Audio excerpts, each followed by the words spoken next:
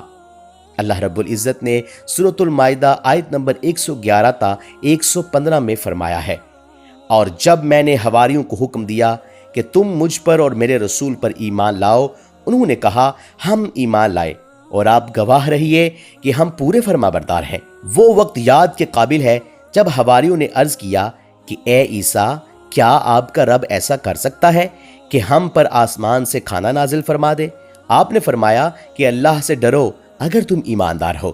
وہ بولے، ہم یہ چاہتے ہیں کہ اس میں سے کھائیں اور ہمارے دلوں کو پورا اطمینان ہو جائے، ہمارا یہ یقین اور بڑھ جائے کہ ہم نے آپ سے سچ بولا ہے اور ہم گواہی دینے والوں میں سے ہو جائیں۔ عیسیٰ بن مریم نے دعا کی کہ اے اللہ، اے ہمارے پروردگار، ہم پر آسمان سے کھانا نازل فرما کہ وہ ہمارے لیے یعنی ہم سے جو اول ہیں اور جو بعد کے ہیں سب کے لیے ایک خوشی کی بات ہو جائے اور تیری طرف سے ایک نشانی ہو جائے، اور تو ہم کو رزق عطا فرما دے اور تو سب عطا کرنے والوں سے اچھا ہے۔ حق تعالیٰ نے ارشاد فرمایا کہ میں وہ کھانا تم لوگوں پر نازل کرنے والا ہوں، پھر جو شخص تم میں سے اس کے بعد کفر کرے گا تو میں اس کو ایسی سزا دوں گا کہ وہ سزا دنیا جہان والوں میں سے کسی کو نہیں دوں گا۔ اور یہ اللہ تعالیٰ کی سنت ہے کہ جب منہ مانگا معجزہ آ جائے اور اس کے بعد بھی لوگ کفر کریں تو تمام لوگ ہلاک کر دیے جاتے ہیں۔ آخرکار وہ کھانا اترنے لگا، انہوں نے اس کھانے کو کھایا اور ایمان پر قائم رہے، البتہ ان میں سے ایک نے خیانت کی، اس کا ذکر آگے آئے گا۔ ان مسلسل معجزات کا لوگوں میں چرچا ہونے لگا۔ یہودی عالموں اور بادشاہوں کو اس بات کی فکر ستا رہی تھی کہ لوگ ان کی پیروی چھوڑ کر عیسیٰ بن مریم علیہ السلام کے پیروکار بن رہے ہیں۔ گویا ان کی حکومت ڈگمگا رہی تھی، دنیاوی بادشاہت بھی ہاتھ سے نکل رہی تھی اور دینی امور کی قیادت سے بھی ہاتھ دھونے پڑ رہے تھے۔ یہ صورتحال دیکھ کر یہودی علماء یہودی بادشاہ کے پاس گئے، اسے عیسیٰ علیہ السلام کے بارے میں خوف زدہ کرنے لگے، کہنے لگے وہ خود کو یہود کا بادشاہ خیال کرتا ہے اور دعویٰ کر رہا ہے کہ جلد ہی ان سے بادشاہت چھین لے گا۔ بادشاہ کو اپنی حکومت کی پڑ گئی، اس نے حکم دیا کہ اسے سولی پر چڑھا دو۔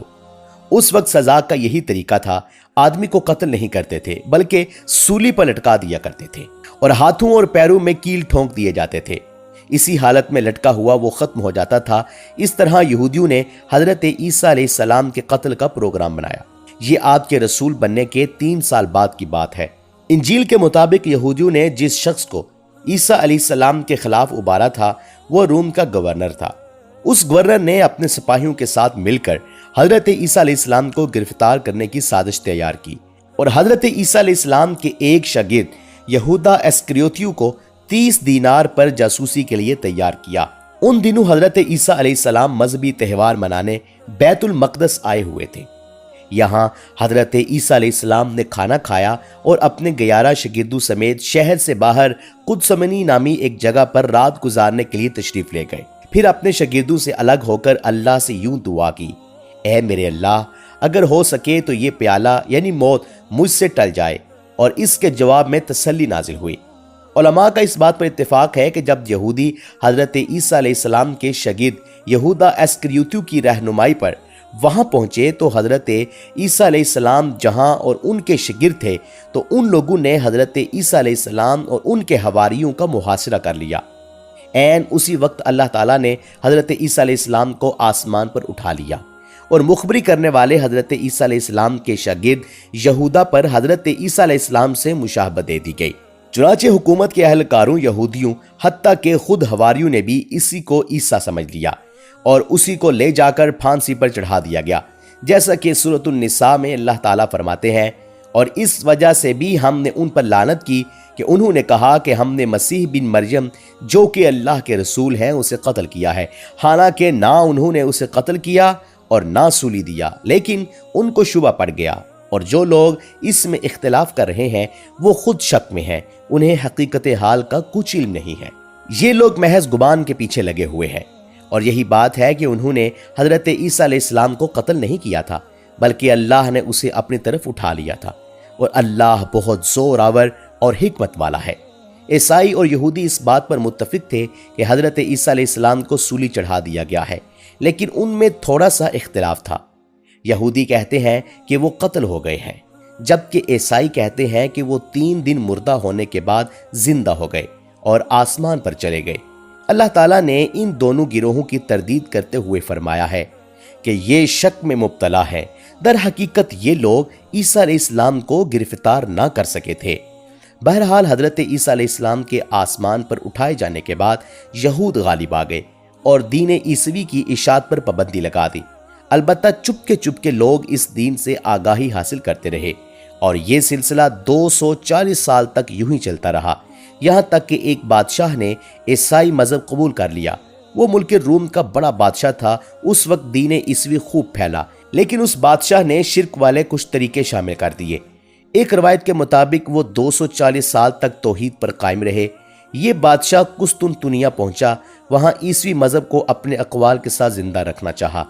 اس بادشاہ نے علماء اور درویشوں کو منتخب کیا۔ اس وقت ظاہری واضح طور پر کفر کے دروازے کھل گئے۔ پھر عیسائیوں کے 3 فرقے بن گئے۔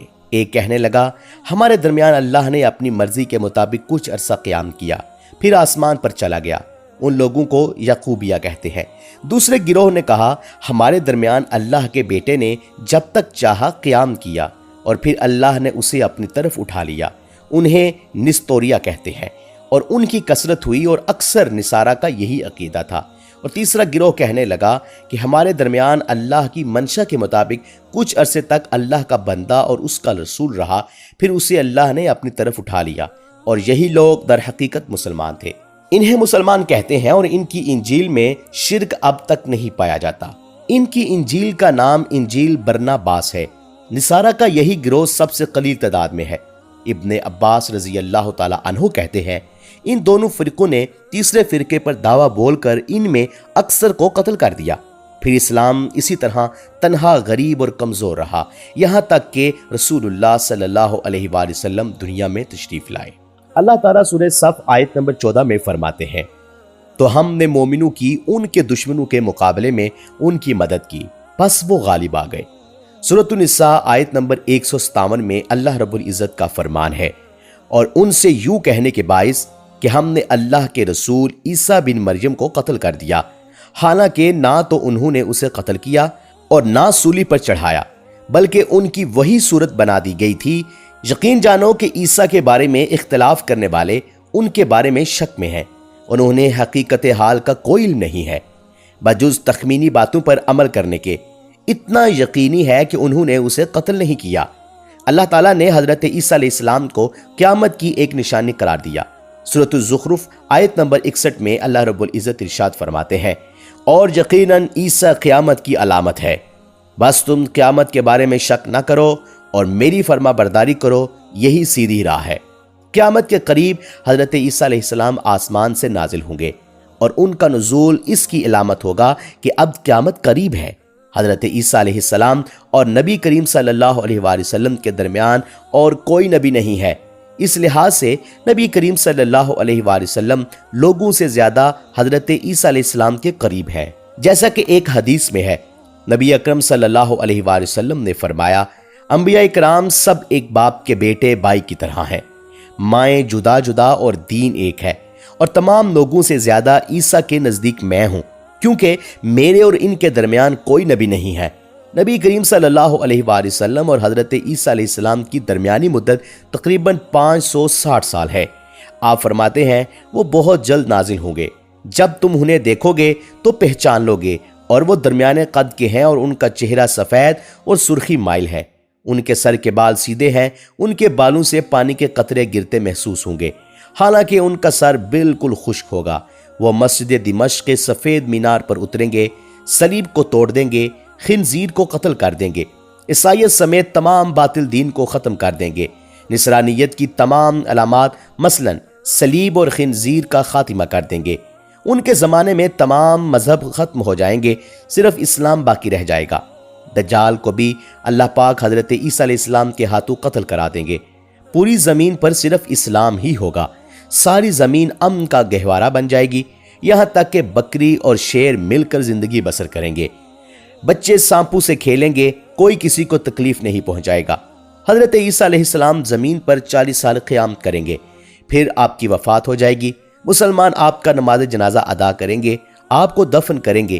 قیامت کے دن اللہ تعالیٰ ان سے فرمائیں گے، سورۃ المائدہ آیت نمبر 116 اور 117 میں ہے، اور وہ وقت بھی قابل ذکر ہے جب اللہ فرمائے گا، اے عیسیٰ بن مریم، کیا تم نے ان لوگوں سے کہا تھا کہ مجھے اور میری ماں کو بھی اللہ کے علاوہ معبود قرار دینا؟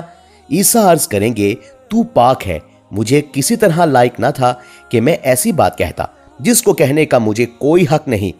اگر میں نے کہا ہوگا تو تجھے اس کا علم ہوگا، تو میرے دل کے اندر کی بات بھی جانتا ہے، اور جو کچھ تیرے نفس میں ہے میں اس کو نہیں جانتا۔ تمام غیبوں کا جاننے والا تو ہی ہے، میں نے تو اس سے اور کچھ نہیں کہا مگر صرف وہی جو تو نے مجھے حکم فرمایا تھا کہ تم اللہ کی بندگی اختیار کرو، جو میرا بھی رب ہے اور تمہارا بھی رب ہے۔ میں ان پر گواہ رہا جب تک میں ان میں رہا، پھر جب تو نے مجھے اٹھا لیا تو ہی ان پر نگران تھا، اور تو ہی ہر چیز کی خوب نگرانی کرتا ہے۔ اللہ تعالیٰ اہل کتاب کو مخاطب کر کے سورۃ النساء آیات نمبر 171 اور 172 میں فرماتے ہیں، اے اہل کتاب، اپنے دین کے بارے میں حد سے نہ گزر جاؤ، اور اللہ پر صرف حق کے اور کچھ نہ کہو۔ مسیح ابن مریم تو صرف اللہ کے رسول اور اس کے کلمہ ہے، جسے اس نے مریم کی طرف ڈال دیا تھا، اور اس کے پاس کی روح ہے۔ اس لیے تم اللہ کو اور اس کے سب رسولوں کو مانو، اور نہ کہو کہ اللہ تین ہے، اس سے باز آ جاؤ، تمہارے لیے بہتر یہی ہے۔ اللہ عبادت کے لائق تو صرف ایک ہی ہے، اور وہ اس سے پاک ہے کہ اس کی اولاد ہو۔ اسی کے لیے ہے جو کچھ آسمانوں میں ہے اور جو کچھ زمین میں ہے، اور اللہ کافی ہے کام بنانے والا۔ سیدنا عیسیٰ علیہ السلام کو اللہ تعالیٰ نے کتاب انجیل عطا فرمائی، جو تورات ہی کی درست شکل تھی۔ مطلب یہ کہ سیدنا عیسیٰ علیہ السلام کی بنیادی تعلیم اگرچہ تورات کے مطابق تھی، لیکن یہودیوں نے تورات میں رد و بدل کر دیا تھا۔ اس لیے اللہ تعالیٰ نے سیدنا عیسیٰ علیہ السلام کو انجیل عطا فرمائی۔ سیدنا عیسیٰ علیہ السلام کو نبوت ملی تو آپ نے ان سب کی اصلاح کی کوششیں شروع کر دی۔ اس وقت کے یہودی بھی 4 طبقات میں بٹ گئے تھے۔ ان کے عقائد وہ نہیں رہے تھے جو موسیٰ علیہ السلام نے انہیں دیے تھے۔ آپ نے ان سب عقائد کا جائزہ لیا اور ان کی اصلاح کے لیے اپنی زندگی وقف کر دی، لیکن ان بدبختوں نے آپ کی بات ماننے سے انکار کر دیا۔ نہ صرف یہ کہ تعلیمات کا انکار کیا، بلکہ آپ کے دشمن بھی ہو گئے۔ سیدنا عیسیٰ علیہ السلام پر جو کتاب نازل ہوئی اس کا نام انجیل ہے، لیکن آج عیسائیوں کے پاس 4 انجیل رائج ہیں۔ یہاں سوال یہ پیدا ہوتا ہے کہ موجودہ 4 انجیلیں وہی ہیں یا یہ سیدنا عیسیٰ علیہ السلام کے بعد تصنیف کی گئی ہیں؟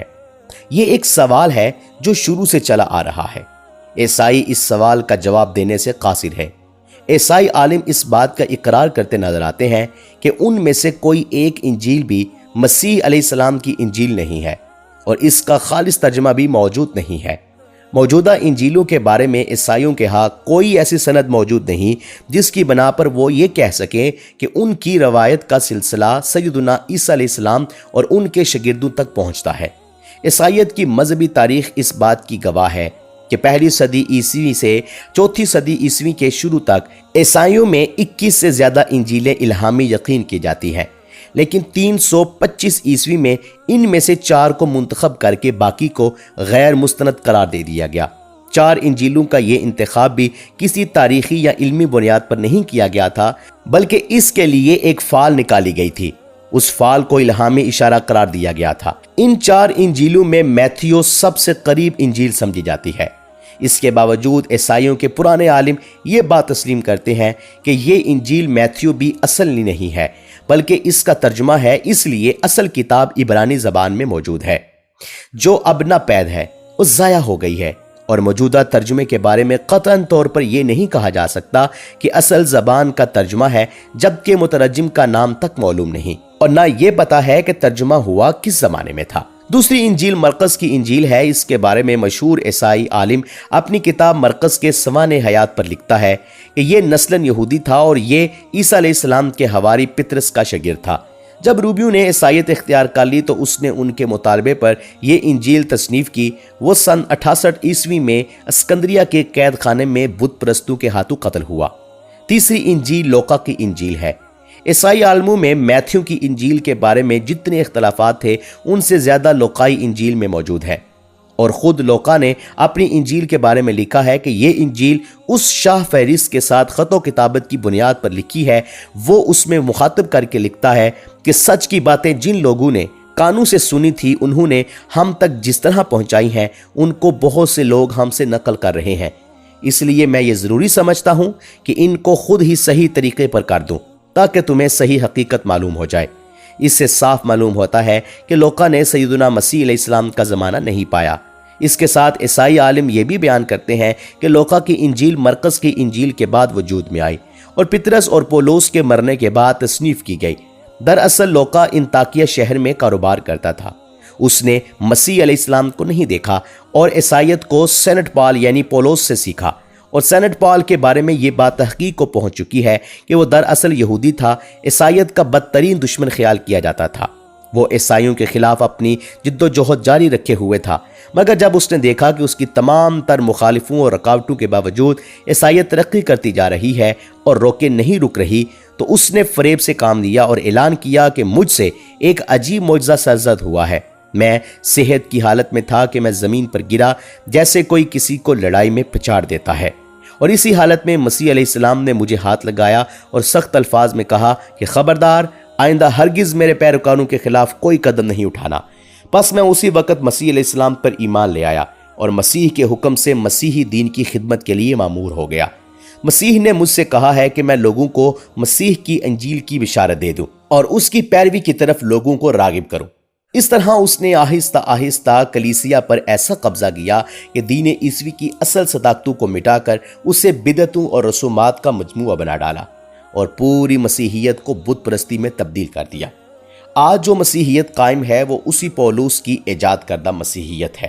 لہٰذا اس کے بعد کون دعویٰ کر سکتا ہے کہ اس کے شاگرد لوقا کی انجیل الہامی انجیل ہے؟ چوتھی انجیل یوحنا کی انجیل ہے۔ اس کے بارے میں عیسائیوں کا عام عقیدہ ہے کہ یہ سیدنا عیسیٰ علیہ السلام کے محبوب شاگرد یوحنا کی تالیف ہے۔ یوحنا عیسیٰ علیہ السلام کے 12 حواریوں میں سے ایک تھا۔ یوحنا کی انجیل کو ان کی انجیل کہا جاتا ہے، لیکن خود عیسائی عالموں کا یہ دعویٰ ہے کہ یوحنا کی انجیل خود یوحنا کی تصنیف کردہ نہیں ہے۔ یہ تھا انجیلوں کا تعارف۔ اس سے ان کی ہر حقیقت واضح ہو جاتی ہے۔ حضرت عیسیٰ علیہ السلام اللہ کے نبی، رسول اور پیغمبر ہیں۔ ان کے بعد سوائے نبی کریم صلی اللہ علیہ وآلہ وسلم کے کوئی نبی نہیں آیا۔ نبی کریم صلی اللہ علیہ وآلہ وسلم افضل النبیین، افضل المرسلین اور خاتم النبیین ہیں۔ آپ پر اور تمام انبیاء کرام پر اللہ تعالیٰ کی رحمت نازل ہوں۔ امید ہے کہ آج کی یہ ویڈیو آپ کو کافی معلوماتی لگی ہوگی اور اس سے بہت کچھ جاننے کو ملا ہوگا۔ اگر ویڈیو اچھی لگی تو لائک کر کے ہمارے چینل کو سبسکرائب کر دیں اور کمنٹ باکس میں کمنٹ کر کے اپنی آراء سے بھی آگاہ کریں اور بیل آئیکن کو کلک کر دیں تاکہ ہماری نئے آنے والی ہر ویڈیوز کا آپ کو پتہ چلتا رہے۔ اگر زندگی رہی تو ایک اور ویڈیو کے ساتھ انشاءاللہ حاضر ہوگے۔ ابھی ہمیں اجازت دیں۔ اللہ حافظ۔